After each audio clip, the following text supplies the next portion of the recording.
प्रारंभ में तो ये करते ही थे, एसपीसीए में गोवंश के क्षेत्र में कार्य करते थे।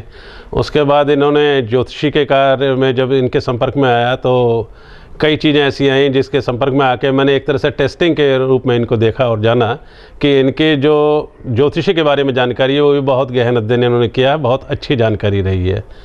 अगर उदाहरण के रूप में आप मुझसे पूछें तो मैं बड़ा एक अजीब गरीब बताऊंगा। इनका टेस्ट लेने के नाते मैंने कभी पूछा था मेरी जन्म तिथि बताइए क्या है, जबकि मैं जानता था कि मेरी जन्म तिथि जो ऑन पेपर है वो सही नहीं है, और इन्होंने जो जन्म तिथि मेरी निकाल करके अपने गणित से बताई वो बिल्कुल सही।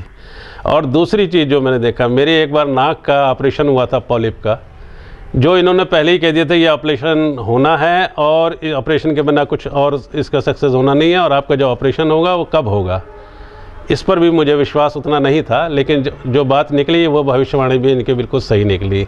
तीसरे, मेरे बेटे के विषय में इन्होंने उसके सर्विस के विषय में बताया था कि ये इस सर्विस में बहुत ज़्यादा नहीं अपने आप को इन्वॉल्व करेंगे। उसके ठीक 1.5 महीने बाद लड़के ने रिज़ाइन कर दिया वहाँ से, फिर दूसरी सर्विस उसने की। तो इन्होंने कहा लड़के को बैठना नहीं पड़ेगा, आपके बच्चे को बैठना नहीं पड़ेगा, और वही हुआ। हमें तो उम्मीद ही नहीं थी कि एक ने बिना सर्विस मिले रिज़ाइन कर दिया और उसके वेरी नेक्स्ट डे उसको अपॉइंटमेंट के लिए बुला लिया गया, उसकी सर्विस हो गई, आज वो ज्वाइन कर रहा है। तो विश्वास ना होते हुए भी जो विश्वास जमता है वो एक बहुत बड़ी चीज़ होती है, वो मिश्रा जी में मैंने देखी।